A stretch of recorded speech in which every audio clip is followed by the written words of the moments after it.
Cricketer Ambati Rayudu వైసీపీకి రాజీనామా చేశారని ఇప్పుడే వార్త విన్నాం. అది ఎందుకంటారు? ఇది కొద్దిగా షాకింగ్ అని చెప్పాలి. ముఖ్యంగా వైసీపీకి అయితే షాకే. ఎందుకంటే ఆయన మీద చాలా ఆశలు పెట్టుకుంది వైసీపీ. ఆయన కాపు సామాజిక వర్గం. రెండోది యంగ్ క్రికెటర్. సో తనకు ఒక ఇమేజ్ ఉంది యూత్లో. ముఖ్యంగా తనని వైసీపీలోకి తీసుకొని తనకు గుంటూరు ఎంపీ కానీ లేదా వేరే చోట ఎమ్మెల్యేగా కానీ నిలబెట్టాలని అనుకున్నారు. ప్రధానంగా ఏంటంటే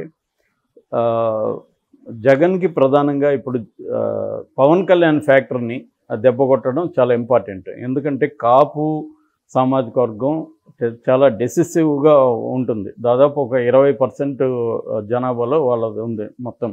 అంటే కాపులు, బలిజలు, తూర్పు కాపులు, మున్నూరు కాపులు, రకరకాల కులాల పేరుతో ఉన్న కంప్లీట్ కాపు సామాజిక వర్గం దాదాపు 20% వరకు ఉంది. వాళ్ళు ముఖ్యంగా ఉభయ గోదావరి జిల్లాలో బాగా డిసిసివ్ ఫోర్స్. అందువల్ల ఇప్పుడు వాళ్ళంతా కానీ పవన్ కళ్యాణ్ వైపు కానీ ర్యాలీ అయితే మాత్రం ఖచ్చితంగా జగన్కి అది ఛాలెంజ్. అది కాకుండా చూసుకోవడానికే ఇన్ని రోజులు పవన్ కళ్యాణ్ని ఎక్కువ టార్గెట్ చేయడం, తర్వాత పవన్ కళ్యాణ్ సీఎం అవడు, ఎవరో చంద్రబాబు సీఎం అవడానికి కాపులను అమ్మేస్తున్నాడు ప్యాకేజ్ తీసుకొని, ఇలా రకరకాల ప్రచారాలు చేయడం, దమ్ముంటే సింగిల్గా పోటీ చేయమని ఛాలెంజ్ చేయడం, ఇవన్నీ చేశారు. కానీ అవేవి వర్కౌట్ అవ్వలేదు. గట్టిగా పవన్ కళ్యాణ్ జగన్ని ఓడించడమే తనకు అధికారం వచ్చినా రాకపోయినా, తన సీఎం అయినా కాకపోయినా పర్వాలేదన్న స్టాండ్ తీసుకున్నాడు క్లియర్గా. అది తెలుగుదేశానికి క్లియర్గా అది లాభం చేకూర్చేది. అందుకని తెలుగుదేశం కూడా చాలా భయభక్తులతో పవన్ కళ్యాణ్ని డీల్ చేస్తుంది. ఇంతవరకు ఏ పొత్తులో ఉన్న ఏ పార్టీ భాగస్వామిని కూడా ఇంత జాగ్రత్తగా చూసుకోలేదు తెలుగుదేశం. చాలా జాగ్రత్తగా చూసుకుంది, చాలా ఇంపార్టెన్స్ ఇస్తుంది. అలాంటి కాంటెక్స్లో జగన్కి రాను అది హెడ్ఏక్ పెరిగిపోతుంది. అందుకని జగన్ ఏం చేస్తున్నాడంటే కొత్తగా కాపు సామాజిక వర్గం నుంచి కొంత ఐకన్స్, యూత్ ఐకన్స్గా ఉన్నవాళ్ళు, పబ్లిక్లో ఇమేజ్ ఉన్న వాళ్ళని దించాలనే ప్లాన్ చేస్తున్నాడు. అందులో భాగం ఏంటంటే ఒకటి ముద్రగడ పద్మనాభని తీసుకురావడం, రెండోది వంగవీటి రాధాని మళ్ళీ వైసీపీలోకి తీసుకురావడం, మూడోది అంబటి రాయుడిని యూత్ ఐకాన్గా పెట్టి చేయడం. ఇంకోవైపు వివి వినాయక్ను కూడా వైసీపీలోకి దించాలనేది కూడా ఒక ప్లాన్ ఉంది. కాకినాడ నుంచి నిలబెడదామన్న ఆలోచన కూడా కనబడుతుంది. అంటే పవన్ కళ్యాణ్కి కరిష్మా ఉంది, ఒక పొలిటికల్గా అతనికి సినిమా గ్లామర్ ఉంది. కాబట్టి యూత్లో ప్రధానంగా కాపు పెద్దవాళ్ళలో, కాపు నాయకుల్లో కొంత డౌట్ ఉంది పవన్ కళ్యాణ్ పట్ల. కానీ కాపులు యూత్ అంతా కూడా పవన్ కళ్యాణ్ పట్లే ఉన్నారు. సో అందువల్ల వాళ్ళని కొంత ఇంప్రెస్ చేయాలంటే ఆల్టర్నేటివ్ నాయకుల్ని తీసుకురావాలనేది జగన్ ఇది. అందులో భాగంగానే ఇతన్ని తీసుకొచ్చారు. మరి ఇతనికి వాళ్ళకి ఎక్కడ చెడిందో తెలియదు. అతను ఇప్పుడు ఎక్స్లో ట్వీట్ చేశాడు, నేను అందరికీ చెప్తున్నది ఏంటంటే నేను వైసీపీ నుంచి బయటకు వెళ్తున్నాను, రాజకీయాల నుంచి కూడా కొంత దూరం అవుతున్నానని చెప్పాడు కొంతకాలం. అంటే మేబీ నిజానికి వైసీపీ నుంచి అతనికి ఏమైనా ఇబ్బంది ఉంటే జనసేన ఛాన్స్ ఉంటుంది, ఈవెన్ తెలుగుదేశం కూడా ఇచ్చే అవకాశం ఉంది అతనికి. కాబట్టి అతను ఇమీడియట్ రియాక్షన్ అది ఉండొచ్చు. ఖచ్చితంగా అతను రాజకీయాల నుంచి బయటికి పోకపోవచ్చు అని నేను అనుకుంటున్నాను పర్సనల్గా. ఎందుకంటే జనసేన అతనికి ఖచ్చితంగా ట్రై చేస్తారు. ఇటు చంద్రబాబు కూడా అతనికి ఆఫర్ ఇచ్చే అవకాశం ఉంది. ఎందుకంటే వైసీపీ నుంచి స్ట్రాంగ్గా ఉండేవాళ్ళు ఎవరైనా వస్తే నేను టికెట్లు ఇస్తానని కూడా చంద్రబాబు అనౌన్స్ చేశాడు. ఎవరంటే వాళ్ళు వస్తే ఇవ్వనని కూడా చెప్పేశాడు ముందే. కాబట్టి ఇప్పుడు ఇతనికి గెలుస్తాడు ఇతను అనుకున్నప్పుడు ఇవ్వచ్చు. కానీ వైసీపీ ఎందుకు ఇతని పట్ల ఏదైనా బిహేవ్ చేసింది అవేం చెప్పలేదు అతను. మేబీ అది కొద్దిగా బయటకు వస్తుంది ఈరోజు రేపట్లో.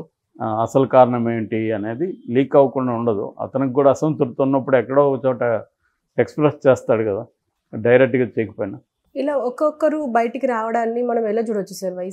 వైసీపీ ఎందుకు అంటే వైసీపీ క్యాండిడేట్లను ఎందుకు పట్టించుకోవడం లేదు? అంటే ఇలా సడన్గా రాజీనామా అని చెప్పేసి అనౌన్స్ చేసేస్తున్నారు. దాన్ని మనం ఎలా చూడొచ్చు అంటారు? అంటే ఈ అంబటి రాంబాబుది వేరే ఇదైతే షాకే, మరి ఏం జరిగిందని. మిగతా వాళ్ళ విషయంలో వైసీపీ కూడా అది ఎక్స్పెక్టెడ్. వైసీపీ ఏంటంటే వాళ్ళు ఎప్పటి నుంచో 1.5 year నుంచి కసరత్తు జగన్ చేస్తున్నాడు. ఇప్పటిది కాదు, అది 1.5 yearగా ఎమ్మెల్యేల పనితీరు మీద ఆయన దప్పదప్పాలుగా నివేదికలు తెప్పించుకుంటున్నాడు. అవన్నీ వాళ్ళ ముందు పెట్టాడు, పనితీరు మార్చుకోమన్నాడు, అవన్నీ చేశాడు.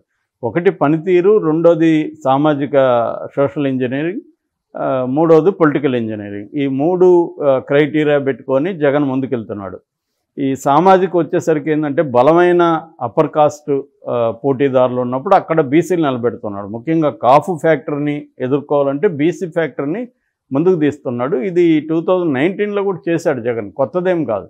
కాకపోతే ఇప్పుడు ఇంకొంత పెద్ద స్థాయిలో చేస్తున్నాడు బీసీలని ఎంకరేజ్ చేయడం అనేది. మనకి కృష్ణయ్య కూడా మొన్న వెళ్ళి తను ఒక సామాజిక విప్లవకారులాగా అతను జగన్ని పైకెత్తేసి వచ్చాడు.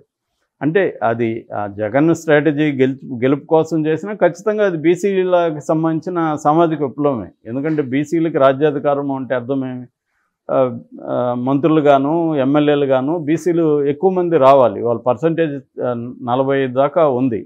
సో ఆ రేషియోలో వాళ్ళు ఉండాలి కదా, రాజకీయాల్లో లేరు ఇప్పటివరకు. కాబట్టి వాళ్ళని ఎంకరేజ్ చేయడం అనేది మంచి పని. కాకపోతే ఏంటంటే దానివల్ల అప్పర్ కాస్ట్ వాళ్ళు ఇప్పుడు కాపు రామచంద్ర రెడ్డి అతను కాలుతుంది కదా, అక్కడ ఒక బీసీని పెడితే కళ్యాణదుర్గంలో బీసీని పెట్టారు, అందుకని నేను భార్యను పెడతాను అక్కడ అంటున్నాడు.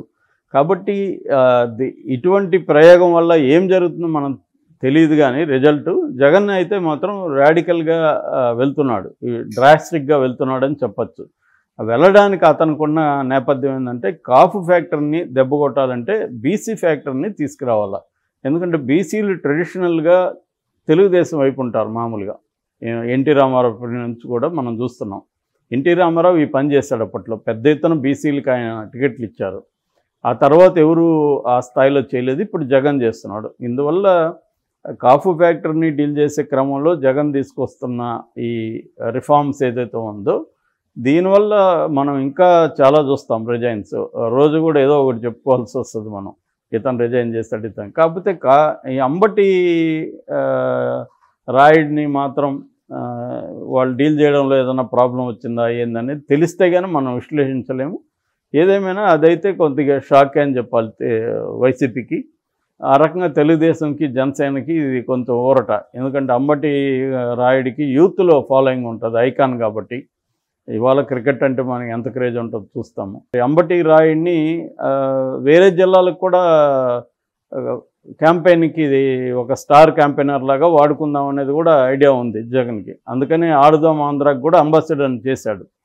సో ఒక యూత్ని క్యాప్చర్ చేసి యంగ్ కొత్తగా ఓటర్స్గా మారిన వాళ్ళని ఇన్ఫ్లుయెన్స్ చేసేదానికి జగన్ కొన్ని చర్యలు తీసుకున్నాడు. అందులో భాగంగా ఈ రాయుడిని పెట్టాడు. కానీ ఇప్పుడు రాయుడు వెళ్ళిపోవడం అయితే వాళ్ళకి కొంత ఇబ్బంది అని మనం చెప్పచ్చు. సో ఈ యూత్ ఐకాన్గా ఉన్న వాళ్ళు కానీ జారిపోతే మాత్రం అది ఎక్కువ నష్టం జగన్కి వస్తుంది. అంటే ఇప్పుడు ఎట్లుంటుందంటే ఒక తప్పు చేయకూడదని ఒక రైట్ చేయాలని వెళ్ళి మరికొన్ని తప్పులు జరిగే అవకాశం ఉంది. అంటే 2 ఎక్స్ట్రీమ్స్ ఉంటాయి. సిట్టింగ్ వాళ్ళని మార్చకపోతే ఓడిపోయాడు కేసీఆర్ అనేది ఒక ఎక్స్ట్రీమ్ అనుకుంటే, సిట్టింగ్ వాళ్ళని మార్చేస్తే రేపు ఓడిపోవడానికి గ్యారంటీ ఉంది జగన్. సిట్టింగ్ వాళ్ళని అందరినీ మార్చేస్తే కొత్త వాళ్ళకి అక్కడ పట్టు ఉండదు, టైం ఉండదు వాళ్ళకి. అక్కడ ఉన్న లోకల్ ఫ్యాక్టర్స్ న్యూయాన్సెస్ తెలియకపోవచ్చు. సో వీళ్ళు పాతుకుపోయి ఉంటారు అక్కడ. ఇప్పుడు వీళ్ళు ఓన్లీ రెబల్స్గా మారి ఇదే కాకుండా లోకల్గా అండర్ కరెంట్గా చాలా చేయగలరు అలాంటి వాళ్ళు. అది అంతా కూడా నివేదికలకి అందకపోవచ్చు. ఎందుకంటే నివేదికలు ఇన్డెప్త్గా వెళ్ళి న్యూయాన్సెస్ అంతా పట్టించుకొని చేస్తారా అనేది డౌటు. చాలాసార్లు ఏమవుతుందంటే ఎలక్షన్ ముందు ఒక్కోసారి ఓవర్ నైట్లో కూడా మారిపోతుంటాయి సమీకరణాలు. మనకి గ్రామాల్లో చూస్తే ఆ రోజు ముందు రోజు వరకు కూడా ఒక పార్టీ వైపు ఉంటే ముందు రోజు ఎవరో ఒక లీడర్ వచ్చి అక్కడున్న స్థానిక పెద్దలంతా కూర్చోబెట్టి వాళ్ళకి ఏదో ఇంతవరకు పరిష్కారం కాని సమస్యలను పరిష్కరించేసి వాళ్ళకి కావాల్సిన డబ్బులు అవి అందించేసి వెళ్ళిపోతే నైటే టర్న్ అయిపోయిన సంఘటన చాలా చూస్తాం. లోకల్స్కి ఆ పట్టు ఉంటుంది.